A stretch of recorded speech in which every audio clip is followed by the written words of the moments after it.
মালয়েশিয়ার রাজধানী কুয়ালালামপুরে বাংলাদেশি 10 জন ভুয়া চিকিৎসককে গ্রেপ্তার করেছে দেশটির ইমিগ্রেশন বিভাগ।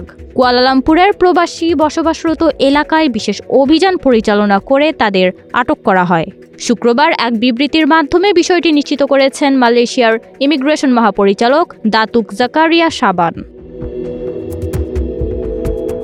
তিনি জানান, গত বৃহস্পতিবার মালয়েশিয়ার স্বাস্থ্য মন্ত্রণালয়ের এনফোর্সমেন্ট ডিভিশনের কর্মকর্তাদের সহযোগিতায় পুত্রজায়া ইমিগ্রেশন সদর দপ্তরের গোয়েন্দা ও অপারেশন বিভাগ সহ বিভিন্ন পদের একটি দল জালান তুনতান সিউ, লেবোহ পুডুহু এবং জালান সিলাং সহ 10টি স্থানে একটি বিশেষ অভিযান চালানো হয়।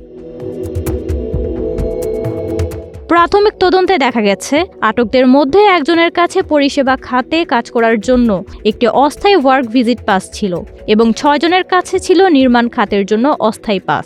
এর পাশাপাশি 2 জন মালয়েশিয়ায় অতিরিক্ত সময় ধরে অবস্থান করছিলেন এবং অন্য একজনের কাছে কোনো বৈধ ভ্রমণ নথি বা পাস ছিল না।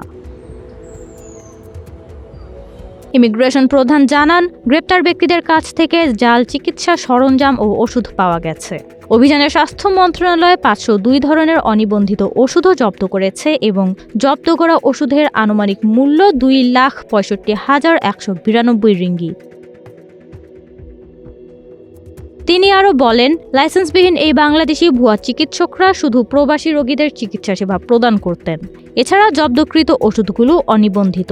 মালয়েশিয়ার স্বাস্থ্য ও পরিবার কল্যাণ মন্ত্রণালয়ের অনুমোদন ছাড়াই পর্যটক হিসেবে আসা বাংলাদেশি নাগরিকদের মাধ্যমে অর্থের বিনিময়ে বাংলাদেশ থেকে নিয়ে আসা হয়। কর্তৃপক্ষের নজর এড়াতে গ্রেপ্তারকৃতরা রেস্টুরেন্ট বা খুচরা দোকানে বসে ছদ্মবেশে তাদের অবৈধ কার্যক্রম চালিয়ে আসছিলেন। তারা চিকিৎসা সেবা এবং ওষুধ বিক্রির জন্য প্রতিটি বাংলাদেশি গ্রাহকের কাছ থেকে 50 থেকে 200 রিঙ্গিত চার্জ করতেন। এই অবৈধ কার্যক্রমটি প্রায় 1 বছর ধরে চলছিল। গ্রেপ্তারকৃতদের বিরুদ্ধে পরবর্তী ব্যবস্থা নেওয়ার জন্য পুত্রজায়া ইমিগ্রেশন ডিপোতে রাখা হয়েছে। নওরিন নাওয়ার, প্রবাস খবর।